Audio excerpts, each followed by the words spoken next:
Vijayawada town మొత్తం అతలాకుతలమైపోయే పరిస్థితి వచ్చింది. అన్ని ఇండ్లలోకి నీళ్లు వచ్చాయి. బట్టలు కూడా లేకుండా ఏవైతే కట్టు బట్టలున్నాయో ఆవిడతోనే ఉండే పరిస్థితికి వచ్చారు. ఇంకొక పక్కన వాళ్ళ ఇంట్లో ఉండే అన్ని వస్తువులు, మామూలుగా గ్యాస్ కనెక్షన్ కానీ, కుక్కర్ కానీ, లేకుంటే ఫ్రిడ్జ్ కానీ, టీవీ ఏది మిగిలే పరిస్థితి లేదు.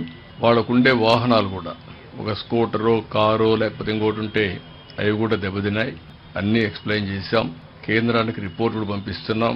ఈరోజు బ్రీచ్ని క్లోజ్ చేయడానికి ఆర్మీ కూడా వస్తున్నారు. వాళ్ళు కూడా 8 గంటలకు వచ్చి మనం చేసే ఎఫర్ట్స్కి వారి యొక్క బెస్ట్ ప్రాక్టీసెస్ కానీ, బెటర్ ఎక్విప్మెంట్తో వస్తున్నారు. ఎన్ని ప్రయత్నాలు చేయాలనో అన్ని ప్రయత్నాలు చేస్తున్నాం. అన్ని విషయాలు కేంద్ర మంత్రి గారు చూశారు. నేను ఎప్పటికప్పుడు మీకు ఎక్స్ప్లెయిన్ చేస్తున్నాను. ఈ విల్ ఎక్స్ప్లెయిన్ నౌ. ఆయన మిగిలిన డీటెయిల్స్ చెప్తారు. దాన్ని బేస్ చేసుకుని మనం మాట్లాడుకుందాం.